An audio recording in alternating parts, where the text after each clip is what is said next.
going to introduce our next guest. In order to help us get into an innovation mindset, we have from McKinsey Company, Nina Wittkamp. So please give a welcome to Nina.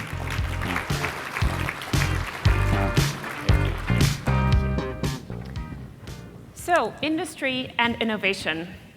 For me, as is the case for many of you in this room, this industry, or aviation and travel in general, is an obsession and not just a job.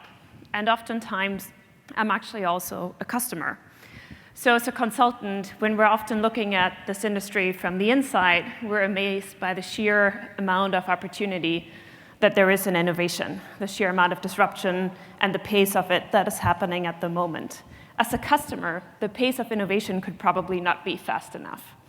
So while it's hard for me to explain how to be good at innovating in 10 minutes, my objective here today is just give you a bit of color of what are the companies that are doing well at innovation, do differently than other companies, and give you a couple of ideas that frame the rest of this conversation and the rest of this session. Now, let's start at the beginning. So this industry has seen few long and slow cycles of innovation. It started with the first wave of automation, systems that were invented, the global distribution systems, revenue management systems, and then was followed by a wave of disruption through digitization, new distribution channels, online intermediaries entering the stage, was then followed by the sharing economy hitting the sector and really bringing a set of new players to the industry and disrupting the way incumbents are thinking about bringing their products to the market. At the moment, we're seeing a series of super automation happening. We see new content becoming available. The experiences are coming to the market, moving online. This is one of the biggest growing segments in this industry. And maybe we're about to see the experience economy to start. So it's exciting times in this industry. Happy, we're all very happy, and see what's happening, what's lying ahead. Now, let's take a quick look where we stand. And this is what we call the innovation curve. It typically shows how sectors are developing and affected by disruption. The travel sector is actually reaching the tipping point. Now, what does that mean?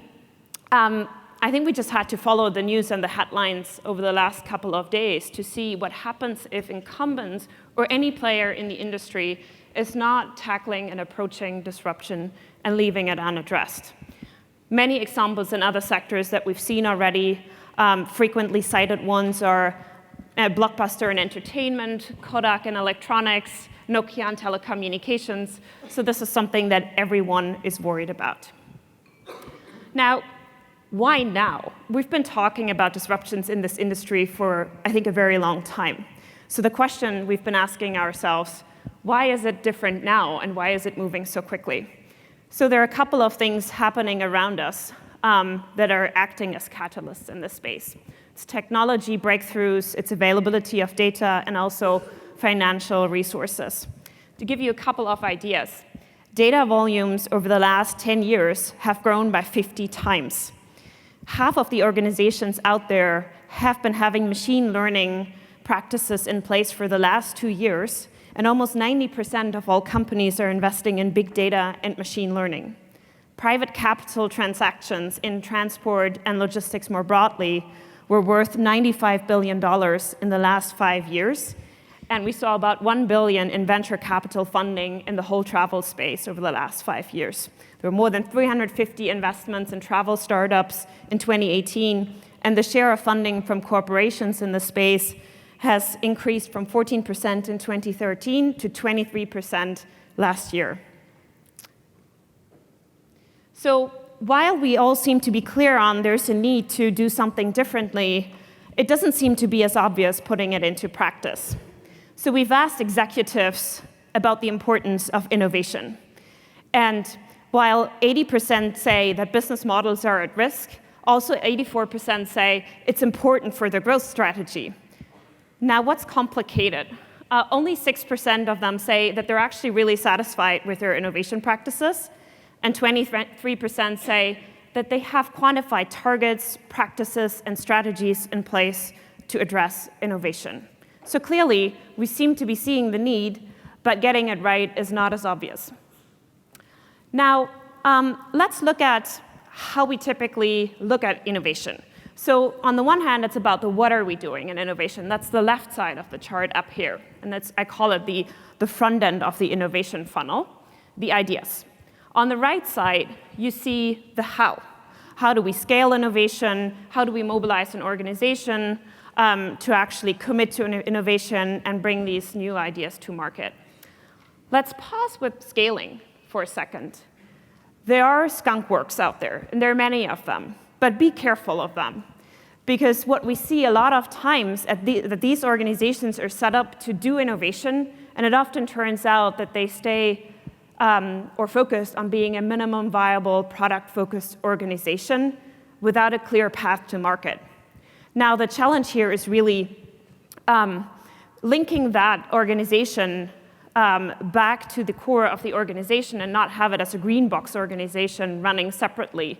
We typically use a quick heuristic to look at how these organizations are doing and ask ourselves the question, what is the connection to the go-to-market vehicles in the organization? Can they get anything to commercialization? And more often than not, the answer is there's no direct path to a customer. So we've been tracking these 8 essentials of innovation over the last 7 years or so. And we see that the starting point is typically difficult to find. You know, what's my vision? What's my strategy? How do I generate ideas? And then how do I bring them to market? So let's look at where you start. So you need a vision that is specific enough, that is bold enough, and really sets a clear path out there, a bit of a North Star. It needs to be specific enough so that it can be managed as a portfolio and not a single project.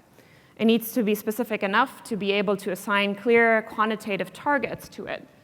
And it also needs to be motivating. It needs to mobilize the entire organization to commit to innovation and create excitement. I'll get to the green box in a second, but let's look at how an innovation vision could look like and look at a company that many markets actually consider innovative. So Google is saying, lead the transformation from a mobile-first to an AI-first world, putting AI and deep learning at the heart of Google services. Very clear.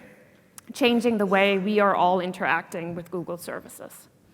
Now let's come back to the green box for a second. So let's assume a company has a 5-year strategy.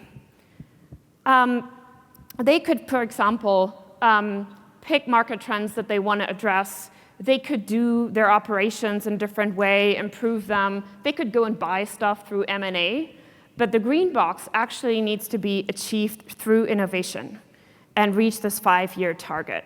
And it needs to be quantified, it needs to be very specific, and it needs to be ambitious enough to push the company into that direction. Typically, the first horizon of innovation is the first things.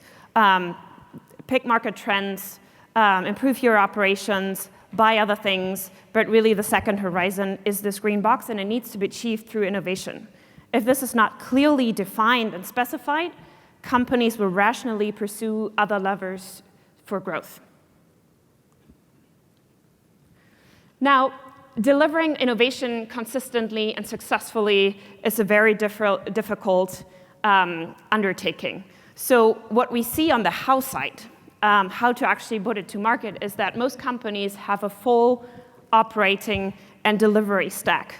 They take organizational elements such as assets, teams, but then they act like venture capitalists when it comes to governance, processes, and also building capabilities. So let's look at these elements.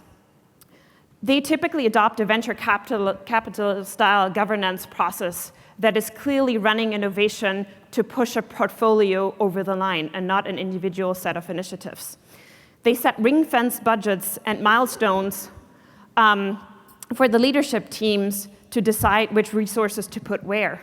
They have very specific metrics and definitions of what good looks like in order to make informed resourcing decisions. Internally, they typically have an innovation engine that is regrouping critical capabilities and that is linking the innovation teams to the daily operations and offering a format to test the idea in the regular day-to-day operations. Externally, we see these companies set up an ecosystem of partners to collaborate, test ideas, offer expertise, and also bring new talent to the organization. We do see them take their assets and really leveraging them and the learnings across the innovation portfolio and not within one team. And the teams actually are formed through more agile product teams and really move from traditional product teams to agile squads. Now, I want to talk about people for a second, because what we find in our research is that the individual of one is the wrong unit of analysis. Innovation actually happens in teams. And it's fascinating when we talk to our clients that they always ask us, how do I find the best entrepreneurs? How do I find the best innovators? While innovation actually happens in teams. And you do want to set your teams up in a way that allows scaling. Why does scaling matter? Innovation only matters when it's scalable. You need to be able to recreate these value propositions, bring them to market, do it over and over again, create incremental and sustainable value. Otherwise, innovation is a nice thing to do, but it might be more of a one-off. So how to actually create teams that are successful at delivering innovation? Well, the interesting piece is our clients typically ask us, where do I start? And what we find is you might have a team at the beginning of the process that is the perfect team to understand the opportunity of a value proposition, but then iteratively developing a product through to a minimum viable product requires very, very different skill sets. And then eventually taking it to market requires a different skill set. So for us, it's been fascinating to see the importance of taking such a holistic view at talent management and innovation. Also means that talent management is a really important aspect when doing innovation. And the summation of all of the great innovation teams you might be running at some point successfully together, you will have an innovation culture that will be dynamic, it will be exciting, it will be very fast, and it will be one of the best companies in the world to work for. Thank you.